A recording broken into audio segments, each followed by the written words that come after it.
Hello to all the lovers out there. Welcome to Thriving Relationships with Jessica Hartley. We are here live at the KHTS studio in beautiful downtown Santa Clarita every Wednesday at 2 p.m. on AM 1220 and 98.1 FM. You can join us live from Facebook Live or by downloading the KHTS app to your smartphone. I'm Jessica Hartley, your relationship coach and founder of the Legendary Love program. And if you're like me, you want a relationship that feels thriving, fun, passionate, respectful, deeply connected, and you'll do what it takes to get that kind of relationship right in your own life. Because the truth is that our marriage license does not come with any training for success, and that divorce rates are still at a 50% rate.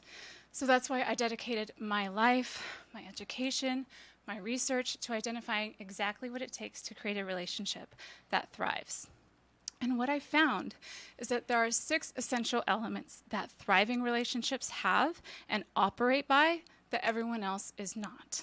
So I'm here to tell you that don't give up on your relationship as soon as it gets hard. You will challenge your partner, and your partner will challenge you. It is impossible to find a relationship without flaws or conflicts. So the difference is that a thriving relationship, a solid relationship, uses the committed relationship to create growth in the relationship internally and also for the relationship. This is the difference between a thriving relationship and one that allows itself to self-destruct. So today on the show, we are going to talk about dating and getting back in the game after divorce. And my guest today is Lisa Crown. She is a vice president of sales development, and she has, how many years of experience do you have? 18 and a half. 18 and a half. She has quite a large following, and she is, as far as I can see, everyone loves and respects her. She has so much talent and great coaching that she offers for her clients and her team, and she is a leader of sorts in many different ways. She's also a speaker. She speaks widely on sales and lots of other things, I think. Yeah. And so she's here today because we are going to talk about dating and getting back in the game. And Lisa has been through divorce and got back in the game. And so she has a lot of wisdom that she's going to give to us.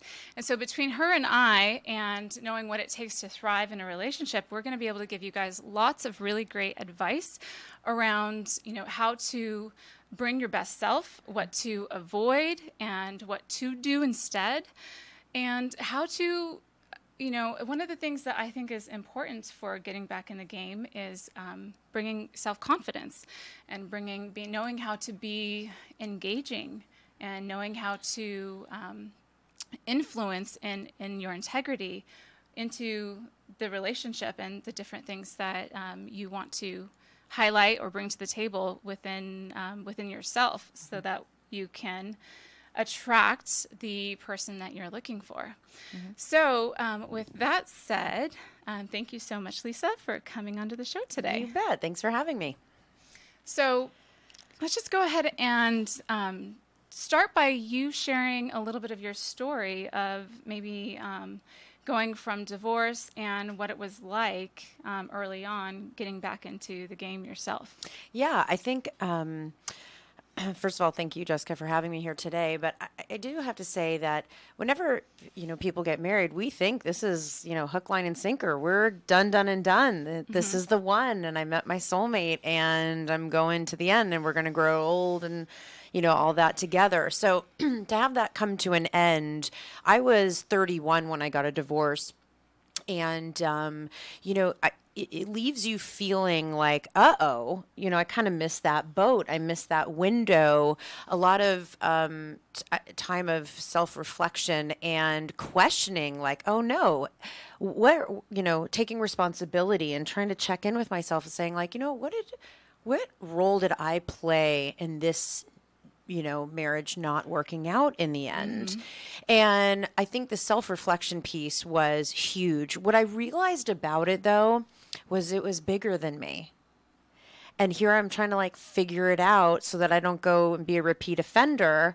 I was like, I would read books or I would meditate or I would go out with friends or and I would travel. And, it was a bit of like trying to find myself and try to understand. And that's when I decided, you know what? You need like an army. You need support and you're not always the one with all the answers. And so I think it was a little bit of piece of all that, and that's what led me to go to a personal workshop that I attended out of the blue, kind of fell into my lap. But the fact that I was just open to go for 5 days and like let go and be real and be my authentic self, I got to learn so much. And then I stayed the course and did other things, and that was my transitional piece. So my thing is, if you're in a relationship or you're in a marriage and it's going south, or it went south and now you're out, my thing is working on you is the very first thing to get back in the game. Because if you just jump out to jump back in, there is a piece missing, in my opinion. There can be on both sides. Maybe it wasn't even your fault. I still wholeheartedly believe it's time to look within and do some of the work. Absolutely. Yeah. I mean, in the program that I do, when a relationship is on the brink of divorce, it's like one of the very first aspects that we address is doing the inner work in yourself and taking responsibility for what I'm bringing to the table, So what are my triggers? What are my wounds? And let me go in and heal those things and release them, because they're not really who you are, but you're operating by them a lot of times unconsciously. You don't even realize that this has sort of overtaken your responses or your energy when you get triggered, because we go right into fight or flight. Right. So it's like to be able to just step away from that sort of conditioning and take ownership and responsibility and learn how to get back in control of, the responses and the reactions that we have to the times that we are triggered, So I think that that's one way. Another way I think you hit on is really nurturing your own self, your own worth, your loving yourself up, being full and complete within yourself, And I think I see a lot of times that in relationships, we get so invested in what the other person thinks. I mean, it's one of the easiest places to lose ourself in the process of caring so much about the other person, because we genuinely are caring, and we do want to bring the best foot forward and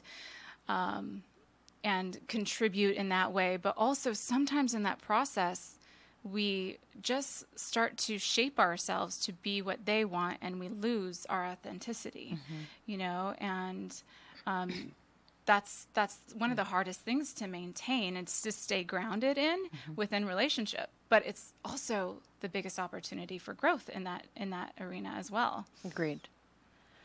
Yeah, that's a big piece of it, is finding your own identity in your relationship and being true to yourself in that aspect, and not changing so much where you're completely away from the core of who you are and what you want, and that's a true point. It makes a big difference. Yeah. So if, one of the most important pieces is that one of the things that I, have seen over and over again is that a couple might divorce and then they have a sense of freedom. The individual then has a sense of freedom. Oh, okay, now I'm going to honor myself and do what's right for me, and da-da-da-da. And then as soon as they get into another relationship, then some of those same triggers come right back in.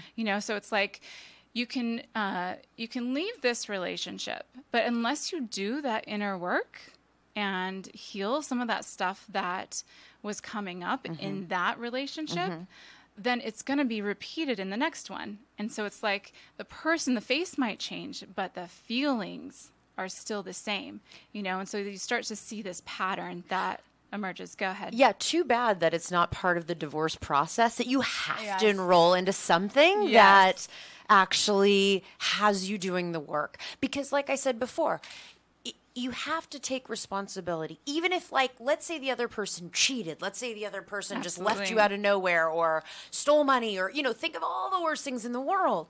We still, as individuals, have to take responsibility in the things that we're doing, because that's really where the click is and the change and the shift is for the next relationship.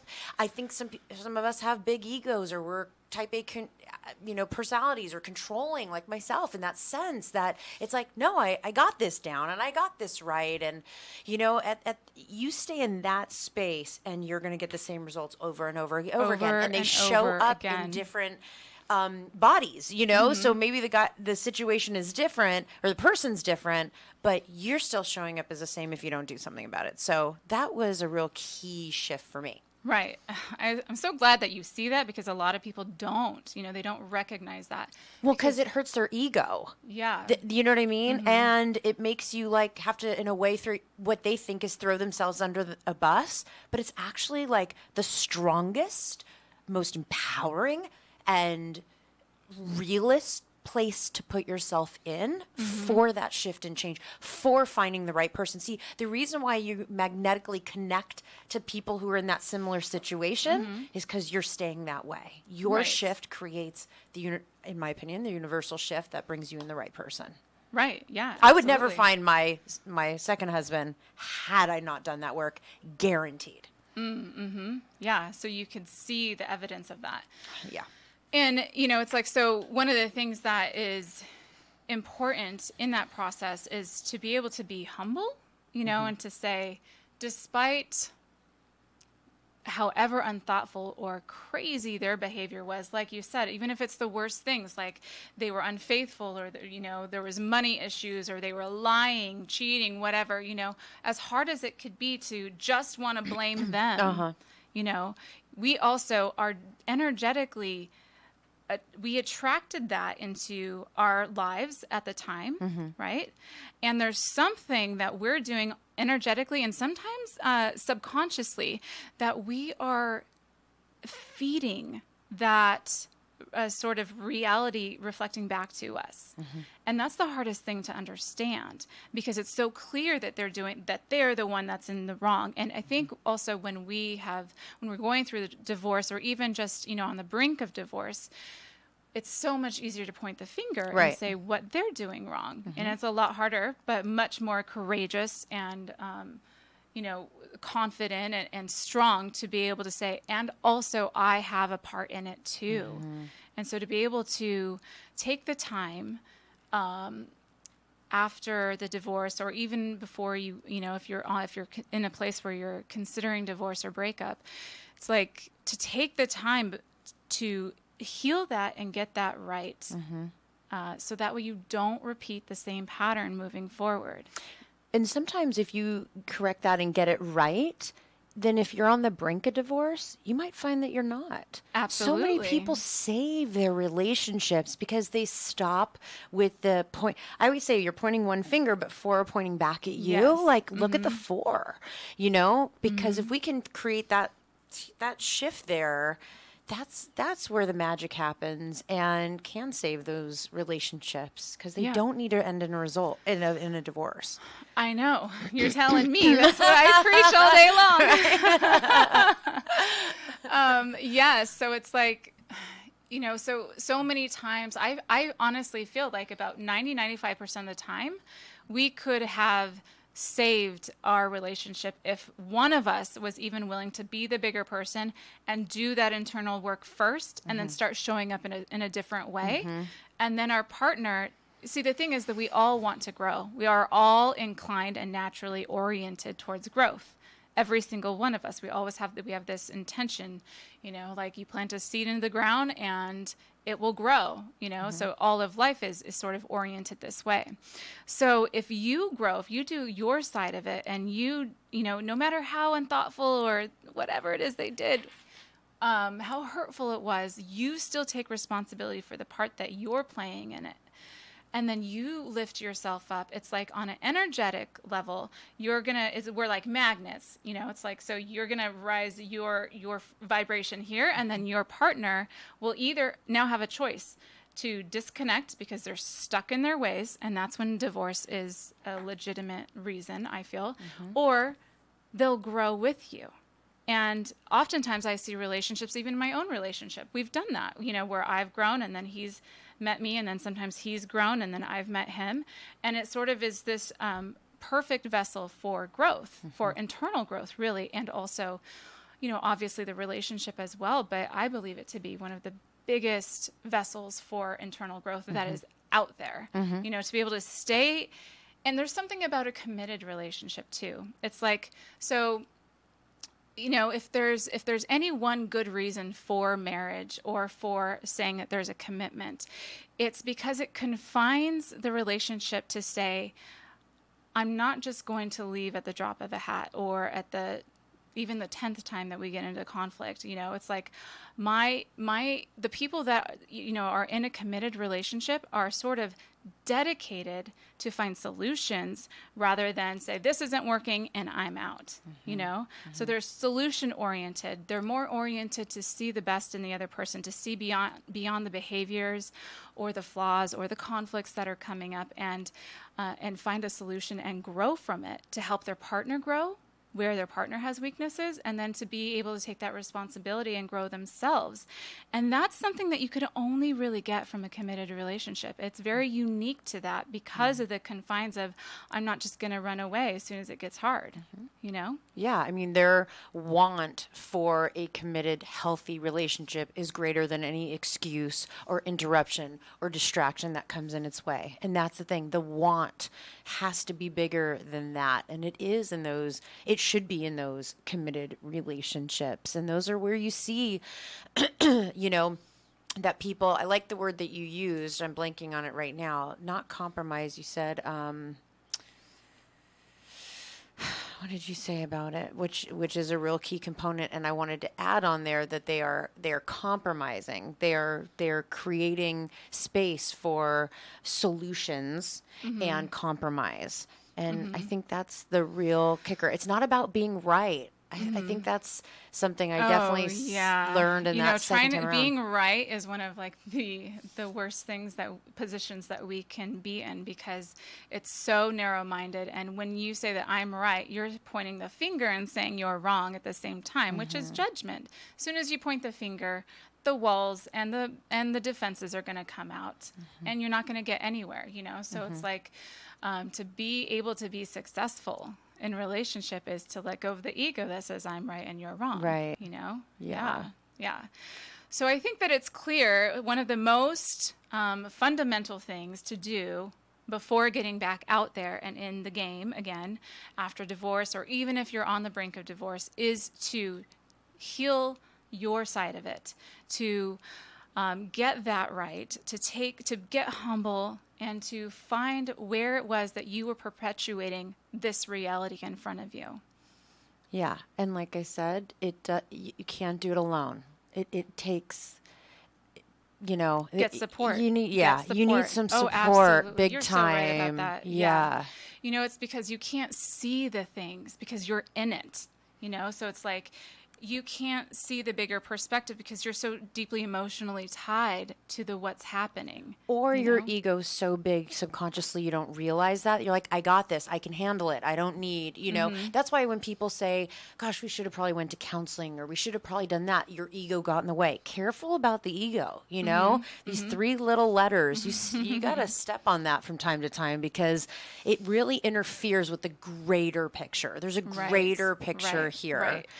And for even selfish reasons, it's like I want to get good at mastering my own domain, my self mastery. And so for that, I need to be in this relationship where someone's going to challenge me, and so that I can work through that challenge and become a better person and bring my resources to the table and develop my abilities and all of that, So it's like, in a way, these challenges and these conflicts are a blessing because they grow us. They make, it's like when you go to the gym, what do? You lift a heavier weight than you can handle in order to develop your muscle.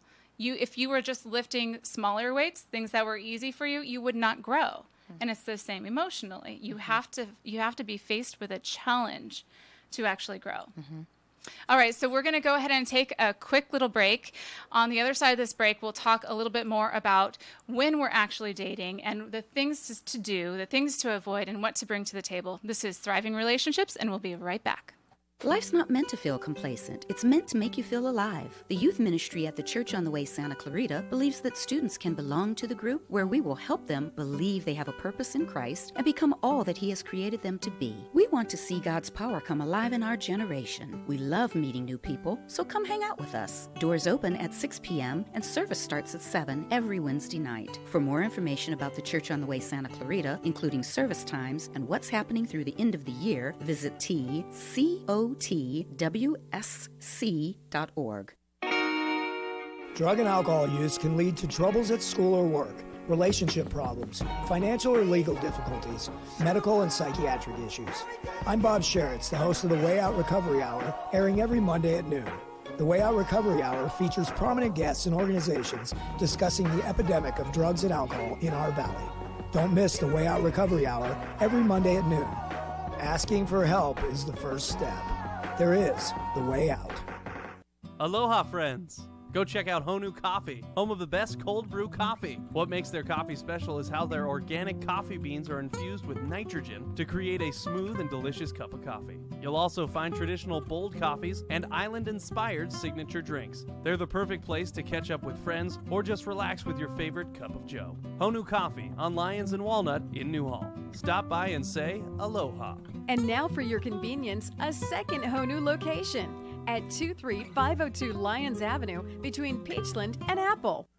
Healthcare can be difficult if you're underinsured or have Medi-Cal. Samuel Dixon Family Health Center can help. Services are available on a sliding fee schedule. The mission of the Samuel Dixon Family Health Center is to give the Santa Clarita Valley access to affordable, quality primary care. There are 3 locations to serve you: Canyon Country, Newhall, and Valverde. Go to sdfhc.org for more information and to find the location most convenient for you. You're going places, and College of the Canyons can help you get there. Registration is going on now for COC Spring Semester, which begins February 4th. Take classes in Valencia, Canyon Country, or online. Need to update your professional skills? Enroll in COC's free career skills classes, which each take only a week to complete. Visit canyons.edu/class schedule for a full list of spring classes. You're going places with College of the Canyons. Pure Birth's Pregnancy and Wellness is Santa Clarita's newest birth center, offering holistic prenatal care, water births, labor and delivery, and postpartum care. Owned and operated by California Medical Board licensed midwife Tiffany Gallo, who has been serving expected families in the SCV for over a decade. Pure Births is also a Medi-Cal birth center. If you want to experience a natural birth with the freedom to birth your way in a safe and professional environment, contact Pure Births on Tournament Road near McBean, purebirths.com. Your hometown station.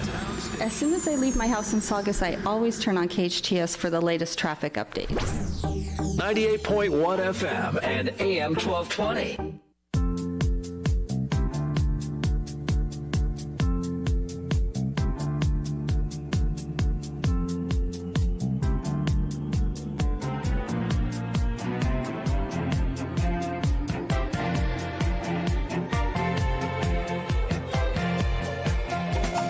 Welcome back to Thriving Relationships with Jessica Hartley. I'm Jessica Hartley, and we have Lisa Crown here, Vice President of Sales Development, and we're both talking about dating, getting back in the game after divorce, or even being on the brink of divorce and how to fix it before it gets too late. And one of the things that we were just talking about was how it's so important as the foundation before you even get back in the game is to heal the stuff that you were perpetuating, creating on your end to create that kind of reality in your relationship. So to take ownership there and to get support and not to just think that you can do it on your own, because you can't. You need to have that outside perspective of someone that could look in and someone that could tell you, nope, you're being in your ego right now. It's time to get a little bit more humble and see where you were going wrong. So Now we're going to just go right into dating. So when we're going back into the game, now this is an area that I have not had any real experience. I can, speak from what makes sense to me, but you've got the experience where you went through the divorce and had to get back in the game, Right. and found your husband. I did.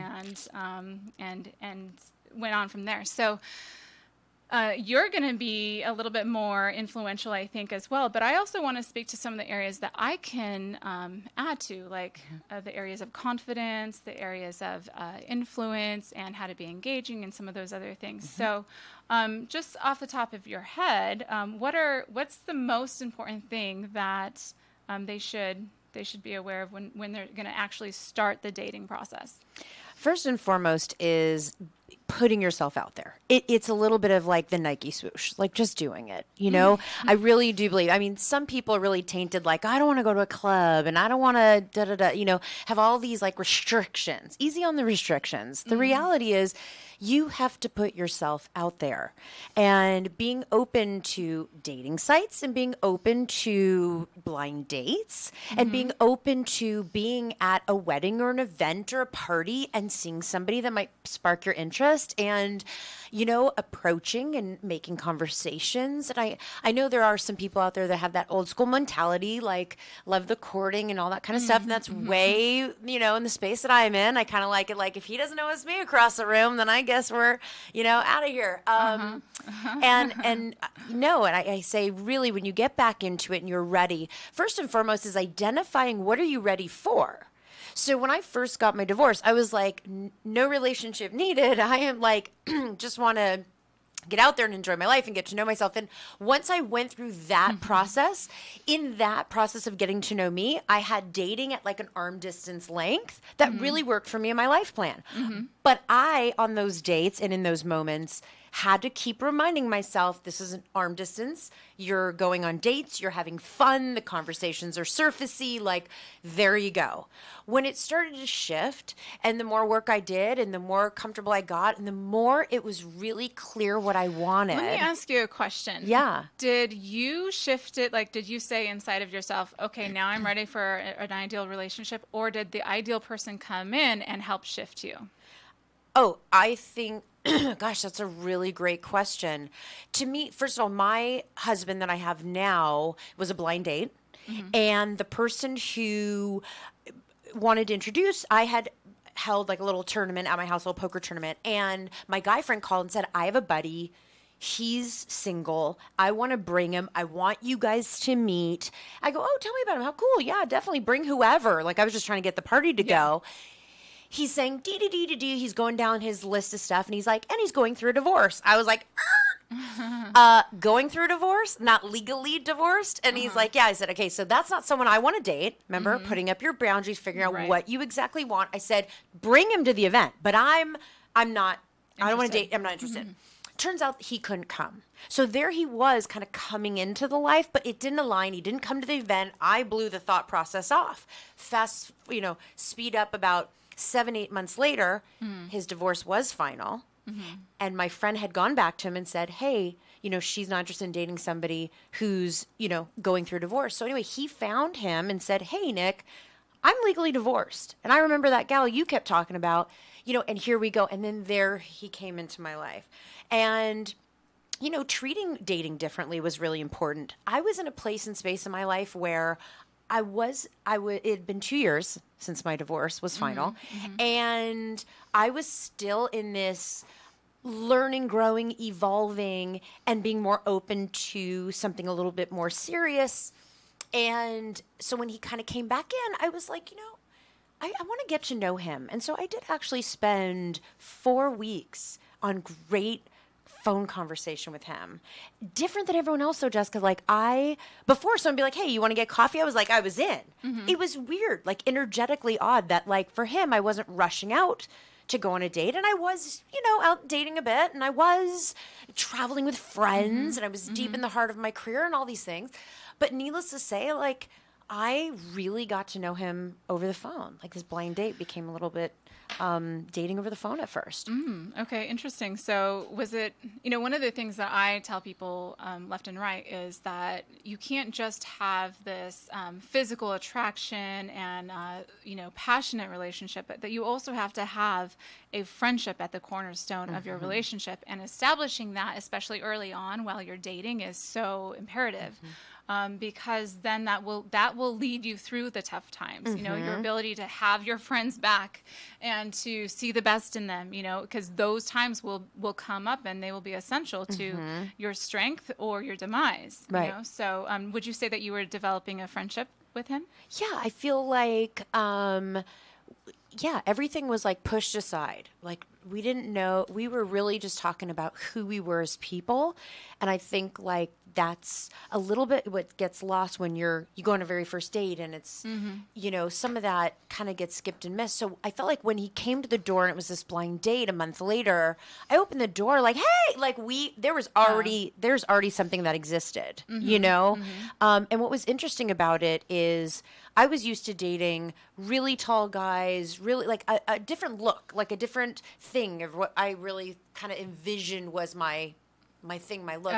And so my husband now was, a little bit shorter, and he had shaved his head, and I never dated a guy with a shaved head. I was always into guys with hair on their heads.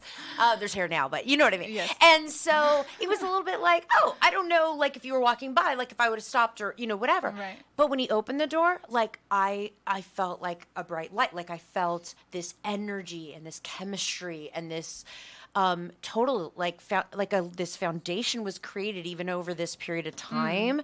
But again, it's because, so now to answer that original question is probably because he did come in, because the guys before that, I was going to the quick coffee or the quick dinner or, not really as much about like, I've noticed this with my single friends where they're texting, they don't even talk to the person, and next thing you know, they're on a coffee date or a dinner date. I was at least talking to people, but it was a faster process. So I am so supportive of the create a foundation.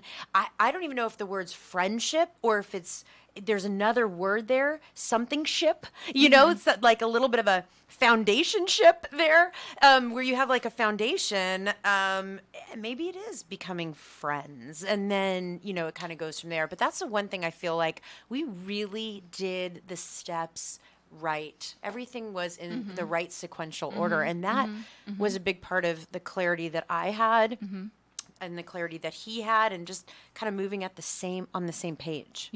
Yeah, cool.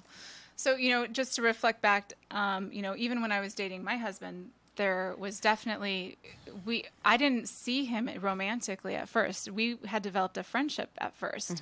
And I had gotten to know him, and he had gotten to know me, and we were just really good friends at first. And that to me was a really strong foundation, because then I started shifting my perspective with that and moving into more of the romantic idea with him.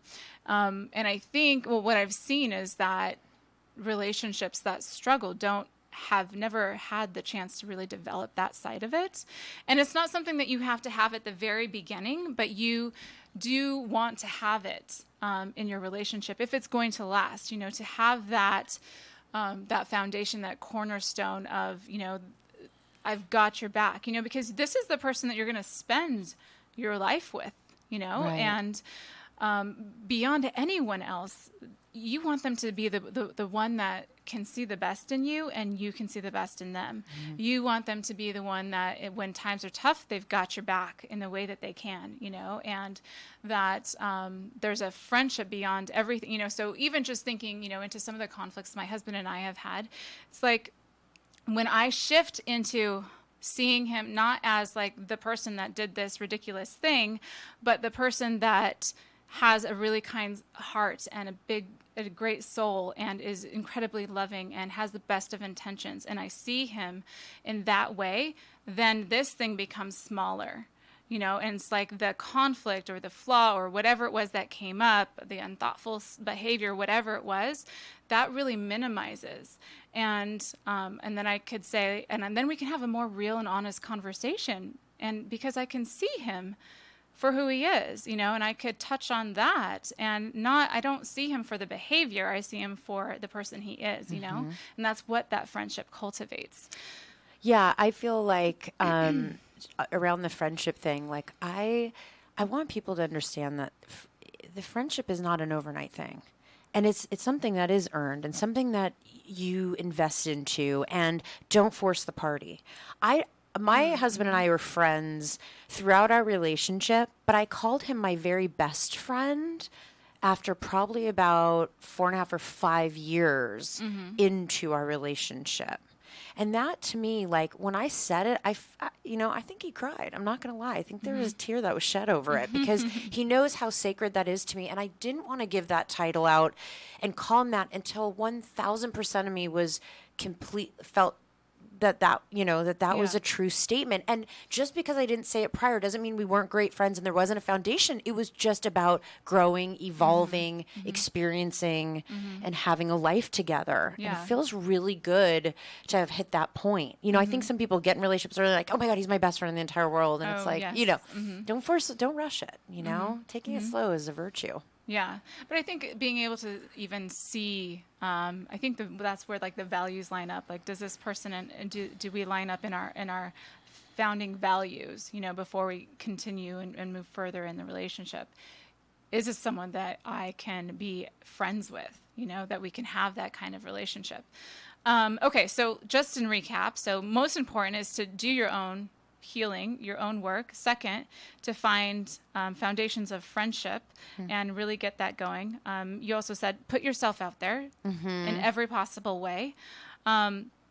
And I think also what's another thing that's important is to make sure that you develop your self-confidence. So, sometimes part of the wounds that come from especially leaving a relationship or being in a relationship that was struggling, we lose our confidence in what we're bringing to the table, and we lose our confidence in ourselves, in our worth, in our attractiveness, in our, abilities and our talents and all of that.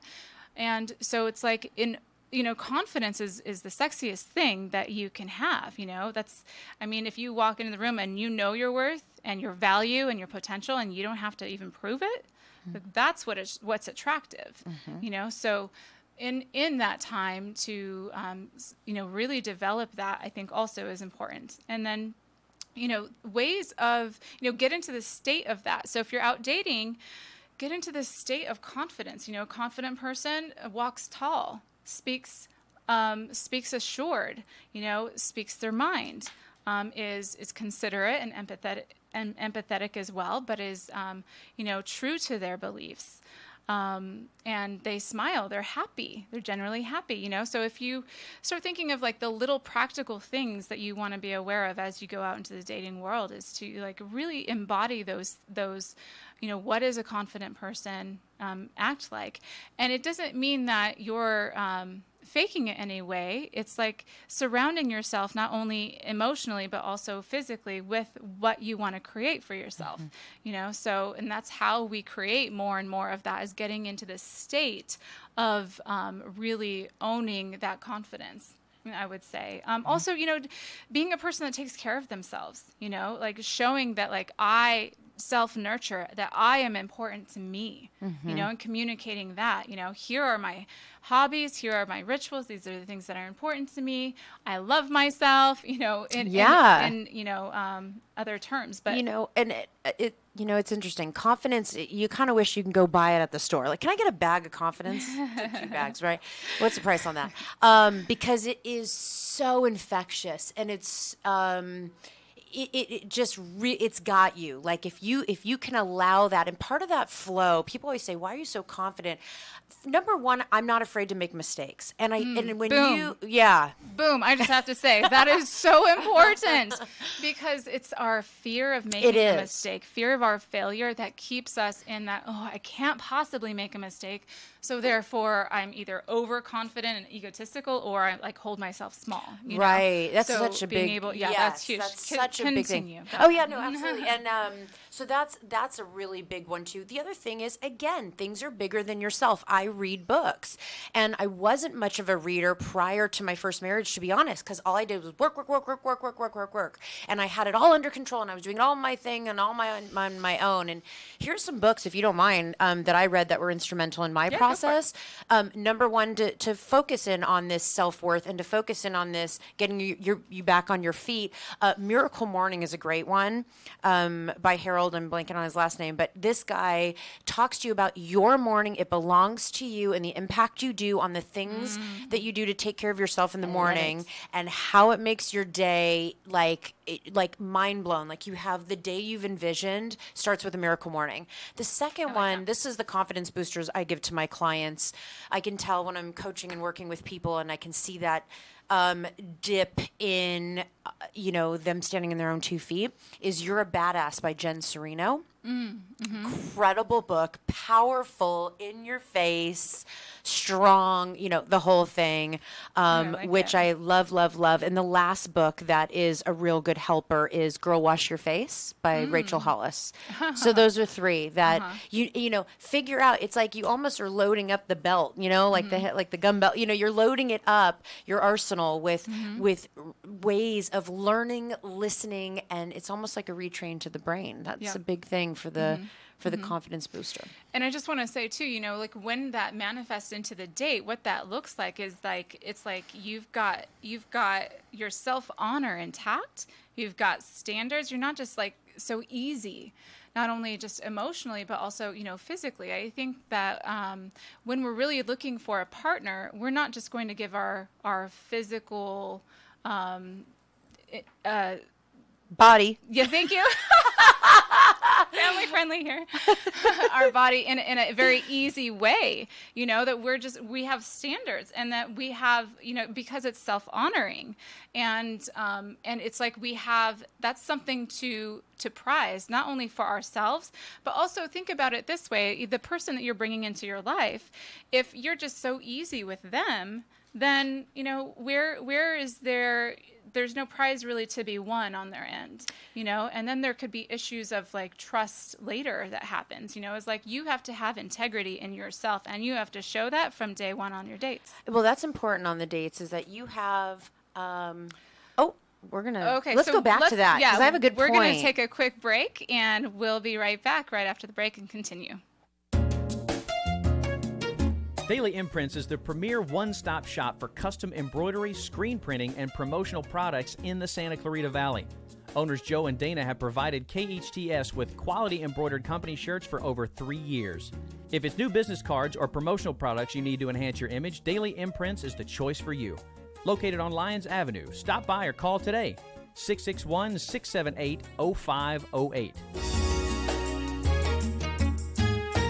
Pure Birth's Pregnancy and Wellness is Santa Clarita's newest birth center, offering holistic prenatal care, water births, labor and delivery, and postpartum care. Owned and operated by California Medical Board licensed midwife Tiffany Gallo, who has been serving expected families in the SCV for over a decade. Pure Births is also a Medi-Cal birth center. If you want to experience a natural birth with the freedom to birth your way in a safe and professional environment, contact Pure Births on Tournament Road near McBean, purebirths.com.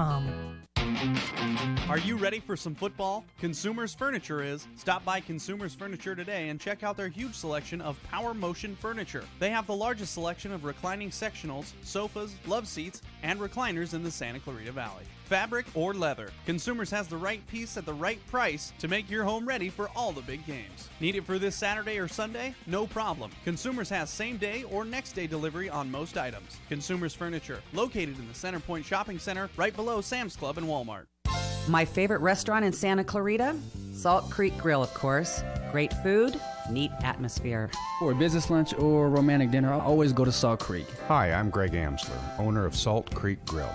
We have created Salt Creek to provide you with the most comfortable and inviting restaurant in Santa Clarita. Enjoy fresh mesquite grilled fish, aged steaks, and the best chops imaginable. There's entertainment every Friday and Saturday night, and we have the best Sunday brunch in town. Salt Creek is on Town Center Drive in Valencia. 98.1 FM and AM 1220.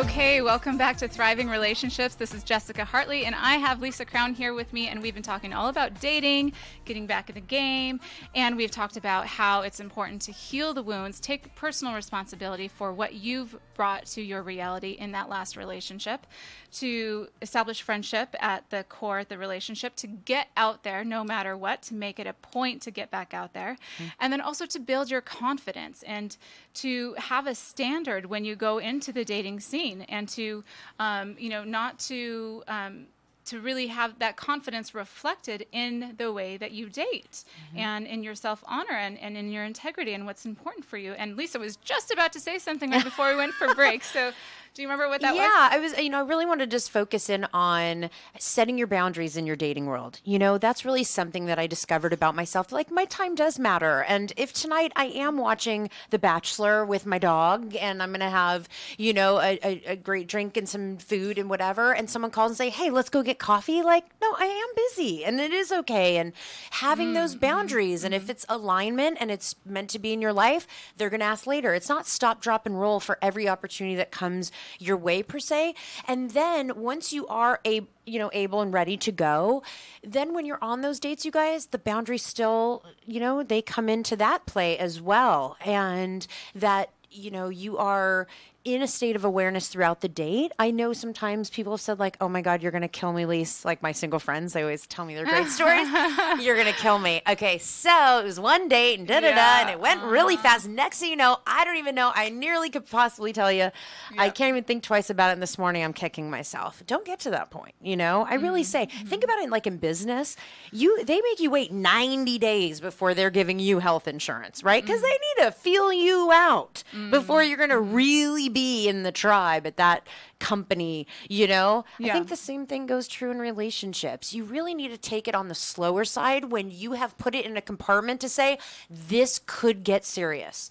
And it really won't get serious unless you really have the confidence and the self-honor to have those standards, right? And I personally don't like the word boundary, because to me that's like a wall that can never be crossed. If anything, I like a flexible boundary or a standard, because sometimes there are times that you can be flexible with it, or sometimes boundaries are there for me to do some work over here, and then I can take that wall down and be in the world in a different way. You know what I mean? So it's like, I think standards is like the thing. And it's like, when you have that, then you're putting forward the kind of energy that subconsciously even that is attractive, because like we said before, confidence is sexy, and confidence is attractive not only on the emotional world where women are very attracted, but also on a physical world where men, live. So it's like to be able to really embody your confidence. Yeah. And one of the other things I think that's important to bring to the table when we're dating is to ignite our own sense of playfulness. So because again, this is a relationship. If you're ready to really, not just to really create a thriving or a long-lasting relationship, you've got to have fun, because this life is crazy sometimes. It can be so routine. It could be so you're getting conflicts and growth opportunities left and right. But to be able to have a sense of joy and playfulness and in the other person, so even when you're dating, to be conscious about bringing that to the table and highlighting that and saying, you throw down a little challenge or flirt a little bit and show that you've got a playful side too. Yeah, I think that's important, and it kind of stems back to the being real also, and opening up with people and with the person that you're dating, and taking risks in it too. I feel like there's been people that I can see that are single and they're on dates and I didn't tell him this and I didn't say that and I didn't open about this and I didn't make light of that, and so the realness I think is most important part of it, that I say to bring. I think the truth is that we're not going to put all of our skeletons out there on the first, second, or even third dates, so it's like, but to have a timeline where that it is revealed, that you do share the deeper parts of you, that you do share some of the greatest lessons that you've learned. You do share what you're passionate about. You do share some of the deeper things about who you are in an authentic and vulnerable way. Because the thing is, you don't want to go into a long-term relationship if you can't be seen for exactly who you are, authentically, vulnerably. This is where this is going to be our hub, our home, so you've got to be willing to establish that from the beginning. So I do want to say in the close, because I know we're wrapping up here, is, there is life after a divorce and there is hope. And when you really get in tune with what you want and you do the work, you're going to get there. Just remember, your person is already out there. Just got to go find them. Yes, beautiful. I love it. Thank you so much, Lisa, thanks for having me. coming on the show. You guys, if you guys want to find more information about the Legendary Love Program, you can go to jessicahartley.com/program, where you can send me an email or sign up for a consultation, or you can always call or text me directly at 661-347-8473. We'll see you next week. Bye for now.